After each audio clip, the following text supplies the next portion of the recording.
Stop it. Get some help. Welcome to another video. We've finally made it to launch week and we're just 4 days away.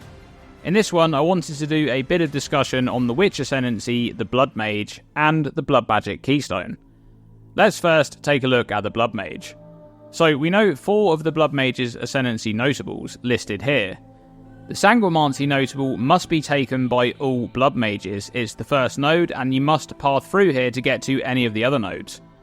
Now, I know that some people weren't too happy about the idea of a compulsory notable on an Ascendancy.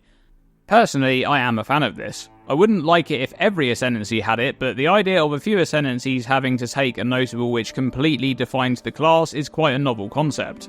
And I think it makes a ton of sense on this Ascendancy in particular, considering what the node does. Sanguimancy makes skills gain a base life cost equal to mana cost, and in exchange, a passive ability called Life Remnants is gained.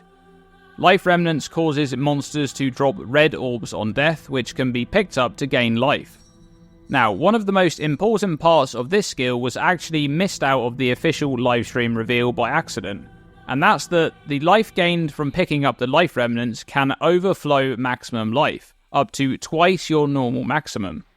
I'll go into the Blood Mage one at least. So one thing I should mention about that is that it does allow you to overcap your life by double, which is something that I didn't mention in the video, but it's kind of important, right? So effectively, if you're picking up those orbs, then you can get to double the amount of life that you normally have. So yeah.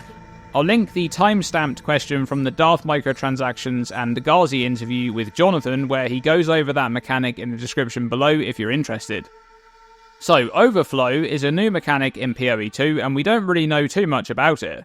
What we do know is that Overflow doesn't count as a maximum resource for the purpose of scaling. You can see that in this footage here with the Invoker Monk Ascendancy using the Meditate skill, which overflows maximum energy shield. Current energy shield is doubled, but maximum energy shield remains the same. However, we're lacking some of the really important information about overflowed resources, such as how long does overflow last by default? Will your recovery apply to overflowed resources? And will you be able to spend overflowed resources for skill costs? All of these things are important to see just how useful this mechanic will be. Now, as far as Sanguimancy and the Life Remnants ability goes, the importance of Overflow not counting towards maximum life is realised on another Ascendancy notable, Gore Spike, which makes you have 1% increased critical damage bonus per 20 life. The wording on this notable implies that the bonus is scaled based on your current life, which will of course include any overflowed life that you have from Life Remnants, but perhaps more importantly than that, this means that when you take a lot of damage and your life is not full, your bonus will drop off. And it also means that the node has an anti-synergy with a low life concept that's trying to make use of Pain Attunement, because your current life will always be significantly lower, diminishing the critical damage bonus gained from Gore Spike. Now, the usefulness of Life Remnants is unquestionable in a mapping environment, where you're killing monsters often enough to benefit from the recovery and the overflowed life that the orbs provide. But the big question for me is how useful this skill will be for bossing. How many bosses will have adds, and how often are those adds encountered? If there's no adds, is there a way that we can sacrifice our own minions to spawn Life Remnants? The answers to these questions will be vital to see how good the Blood Mage ends up performing. Alright, one of the other things I wanted to discuss in this video is the Blood Magic Keystone, in relation to the Blood Mage. Sanguimancy will make every skill that costs mana also cost life as well. And from everything that we've seen so far about the Blood Mage, it looks like you're going to want to be fully focused on scaling life and life recovery. And that's where Blood Magic comes in. This keystone has conveniently moved up on the tree from PoE1, now finding itself in the middle between the Strength and Strength Intelligence starting areas, so it's much closer to the Witch. Blood Magic removes all of your mana and makes skills cost life instead of mana. This keystone is really interesting because one of the massive opportunity costs of losing your mana pool that existed in PoE1, which is reserving all of it against powerful auras, is gone in PoE2 because of the introduction of Spirit. But how does the Sanguimancy skill cost modifier interact with Blood Magic? Well, there's actually an item in PoE1 that does exactly the same thing. The unique body armor, the Covenant. This item makes skills gain a base life cost equal to 100% of base mana cost. For example, if a skill has a cost of 19 mana, when you equip this item, it will now cost 19 mana and 19 life. But when you allocate Blood Magic, that same skill now has a cost of only 19 life, not 38 life as you may expect. And that's because the base cost of the skill is now 19 life due to Blood Magic, and therefore, since it no longer has a base mana cost, the modifier on the Covenant no longer has any effect.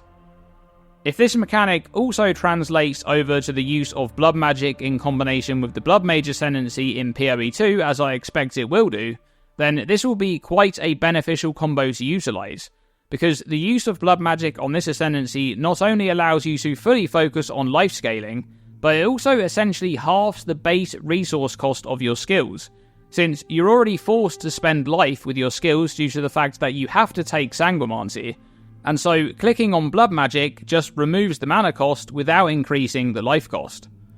If you had no other planned use for your mana pool, then removing it will simply make your life easier, no pun intended. Now, one last thing that I'll mention in this video which is related to Blood Magic is a conversation that I had with Octavian while I was at the PoE2 event in LA. We had just learned about the new flask system with just one life flask and one mana flask, and I asked him if the Blood Magic Keystone should replace your mana flask with another life flask slot, as currently it just removes your mana, so your mana flask slot essentially becomes useless.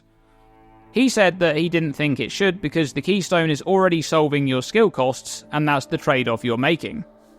Before I asked that question, I thought that it probably should swap your mana flask slot out for another life flask.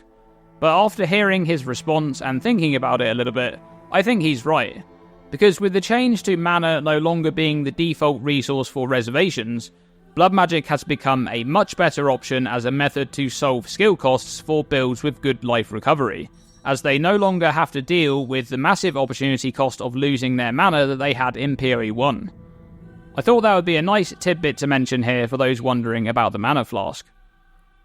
Anyway, I just wanted to make this video about the Blood Mage and Blood Magic, as it's currently one of my top considerations to play for PoE2's launch, alongside the Titan. I'm just not sure what to play just yet. I hope you enjoyed this video, and thanks for watching, and as always, stay tuned and stay safe.